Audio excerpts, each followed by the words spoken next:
പ്രതിരോധ രംഗത്ത് എന്നും ട്രെൻഡിന് പിറകെയാണ് ഭാരതം. യുദ്ധമുഖത്ത് ഡ്രോണുകളുടെ പ്രസക്തി വർദ്ധിച്ചു വരുന്ന ഒരു യുദ്ധ കാലഘട്ടമാണത്. ആ സാഹചര്യത്തിൽ വളരെ നിർണായകമായൊരു നീക്കമാണ് ഇപ്പോൾ ഭാരത സർക്കാർ നടത്തുന്നത്. ഡ്രോണുകൾക്കും റിമോട്ട്ലി പൈലറ്റഡ് എയർക്രാഫ്റ്റുകൾക്കും മാത്രമായിട്ട് രാജ്യത്ത് ആദ്യത്തെ സമർപ്പിത റൺവേ ഇത് ഉത്തർപ്രദേശിലെ മീററ്റിലാണ് സ്ഥാപിക്കാൻ ഒരുങ്ങുന്നത്. ഏകദേശം 900 ഏക്കറിലധികം വരുന്ന വളരെ വിസ്തൃതമായ ഒരു പ്രദേശത്താണ് വലിയ പദ്ധതി ഒരുങ്ങുന്നത്. പ്രതിരോധ മന്ത്രാലയത്തിന് കീഴിലുള്ള ബോർഡർ റോഡ് ഓർഗനൈസേഷൻ BRO ആണ് ഈ ഹൈടെക് വ്യോമത്താവളത്തിന്റെ നിർമ്മാണത്തിന് നേതൃത്വം നൽകുന്നത്. ഏകദേശം 406 കോടി രൂപയാണ് കണക്കാക്കിയിരിക്കുന്ന ചിലവ്.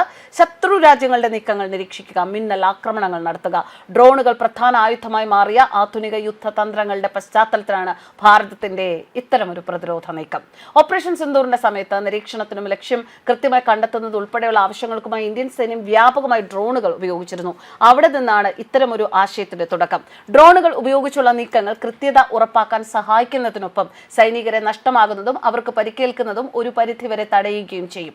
ഇക്കാര്യങ്ങൾ കൂടി പരിഗണിച്ചാണ് ഡ്രോണുകൾക്കും RPA-കൾക്കുമായി ഡെഡിക്കേറ്റഡ് റൺവേ സ്ഥാപിക്കാൻ സർക്കാർ തീരുമാനിച്ചിരിക്കുന്നത് എന്നാണ് വിവരം. ഓപ്പറേഷൻ സിന്ദൂറിന്റെ സമയത്ത് ഇന്ത്യൻ സൈന്യം ഡ്രോണുകൾ ഉപയോഗിച്ച് നടത്തിയ നീക്കങ്ങൾ വലിയ വിജയമാണ് സമ്മാനിച്ചത്. സൈനികരുടെ ജീവൻ അപകടത്തിലാക്കാതെ ശത്രു കേന്ദ്രങ്ങൾ കണ്ടെത്താൻ സാധിച്ചു, തകർക്കാൻ സാധിച്ചു. അന്ന് തന്നെ ഇത് തെളിയിക്കപ്പെട്ടതാണ്. ഇതിനെ മുൻനിർത്തിയാണ് ഉന്നത നിലവാരത്തിലുള്ള ഹൈ ഓൾട്ടിറ്റ്യൂഡ് ലോങ് എൻഡ്യൂറൻസ് ഡ്രോണുകൾക്കായി പ്രത്യേക താവളം ഒരുക്കാൻ കേന്ദ്രം തീരുമാനിച്ചത്. ഈ വ്യോമത്താവളത്തിന്റെ മധ്യഭാഗത്തായി 2110 മീറ്റർ നീളവും 45 മീറ്റർ വീതിയുമുള്ള അത്യാധുനിക റൺവേ ആണ് നിർമ്മിക്കുന്നത്. ഡ്രോണുകൾക്ക് പുറമെ C-295, C-130 ക്ലാസുകളിൽപ്പെട്ട വമ്പൻ സൈനിക വിമാനങ്ങൾക്കും ഈ റൺവേ പ്രയോജനപ്പെടുത്താൻ സാധിക്കും. രാത്രികാലങ്ങളിലും മൂടൽമഞ്ഞുള്ള സമയത്തും സുരക്ഷിതമായ വിമാനമിറക്കാൻ ICAO കാറ്റഗറി 2 ലൈറ്റിംഗ് സംവിധാനവും ഇവിടെ ഉണ്ടാകും. അതിർത്തിയിലെ സങ്കീർണമായ സാഹചര്യങ്ങൾ അത് നിരീക്ഷിക്കാനും ആ സമയത്ത് വിവരങ്ങൾ തത്സമയം കൈമാറാനും ശേഷിയുള്ള ഡ്രോണുകൾക്ക് ഇത് വലിയൊരു സഹായകമാകും. 85 മാസത്തിനുള്ളിൽ നിർമ്മാണം പൂർത്തിയാക്കാൻ ലക്ഷ്യമിടുന്ന ഈ പദ്ധതിക്കായി BRO ടെൻഡറുകൾ ക്ഷണിച്ചു കഴിഞ്ഞു. ഡ്രോണുകൾ സൂക്ഷിക്കാനും അറ്റകുറ്റപ്പണികൾക്കുമായി വലിയ ഹാങ്കറുകളും സമുച്ചയങ്ങളും ഇവിടെയുണ്ട്.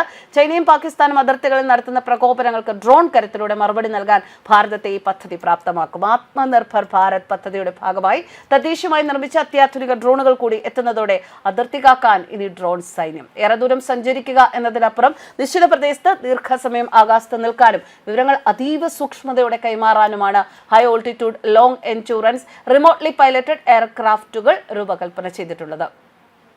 അതിർത്തി മേഖലകളിലെ നീക്കങ്ങളെ മുൻകൂട്ടി കാണാനും അവയോട് കൂടുതൽ കൃത്യതയോടെ പ്രതികരിക്കാൻ സൈന്യത്തെ പ്രാപ്തമാക്കുന്നു എന്നതാണ് ഇത്തരം ആളില്ലാ വിമാനങ്ങളുടെ മറ്റൊരു സവിശേഷത. എന്തായാലും തുടക്കത്തിൽ പറഞ്ഞതുപോലെ തന്നെ പ്രതിരോധ രംഗത്ത് എപ്പോഴും ട്രെൻഡിന് പിന്നാലെ തന്നെയാണ് ഭാരതം. അത് ഓപ്പറേഷൻ സിന്ദൂറിന് ശേഷം ഒന്നുകൂടി തേച്ചു മിനുക്കിയിരിക്കുകയാണ് ഭാരതം. പ്രതിരോധ രംഗത്ത് രാജ്യം ഇനിയും മുന്നേറട്ടെ. അതിർത്തിയിൽ ഒരീച്ച പോലും കടക്കാതെ നമ്മുടെ സന്നാഹങ്ങൾ ശക്തിപ്പെടുത്താൻ രാജ്യത്തിന് സാധിക്കട്ടെ. News desk കർമ്മസ്.